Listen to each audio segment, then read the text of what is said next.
এই লাস্ট টাইমে এসে সবাই যে জিনিসটা নিয়ে সবচেয়ে বেশি প্যারা খাও, আমাকে অনেকে কোয়েশ্চেন করছে, সেটা হচ্ছে ভাইয়া জ্ঞানমূলক এবং অনুধাবনমূলক কোয়েশ্চেন আমি পারতেছি না, এটাতে কিভাবে একে এক দুই দুকে আমি এনশিওর করতে পারবো। সো এটা খুবই কিন্তু ইম্পর্টেন্ট একটা জিনিস, কারণ আমরা তো এইচএসসি লাইফে জাস্ট এ প্লাস আমাদের টার্গেট থাকে না, আমাদের টার্গেট থাকে যাতে আমরা 90 আপ পাই। সো 90 আপ পাওয়ার জন্য আমার কিন্তু প্রত্যেকটা সৃজনশীলেই 9 কিংবা 8 কিংবা 10 অবশ্যই পাওয়া লাগবে।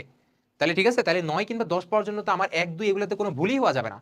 তাহলে এগুলোতে যদি আমি প্রপারলি কোন জিনিসটা, কোন সারাংশটা আমি ওখানে লিখবো, এটা যদি আমি বুঝতে চাই, তাহলে আমার কি করতে হবে? এইখানেও আবার সেম এই কথাটাই আসতেছে, দাগানো কোয়েশ্চেন্স। এটা দিয়ে কি বুঝাবো? সেটা হচ্ছে, দেখো, তুমি যখন ক কিংবা খ পড়বা, তুমি একটা ফিল্টারিং করবা কিভাবে? ধরো তুমি 60 থেকে 65টা কোয়েশ্চেন সলভ করতেছো না, তুমি তো সবগুলার ক খ পারবা না এমনটা না।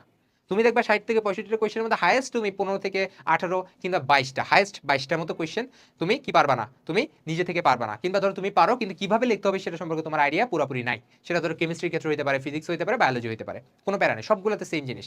ঠিক আছে, ধরো কিছু ক আছে যেগুলো তুমি পারো না, কিছু খ আছে যেগুলো তুমি বুঝতেছো না, কিংবা তুমি বুঝলেও কিভাবে আনসার করবা সেটা তোমার আইডিয়া অতটা নাই। তো তাদের ক্ষেত্রে কি করবা? সেম, তুমি ওই কোয়েশ্চেনগুলোকে আলাদা করে মার্ক করে দাগায় রাখবা।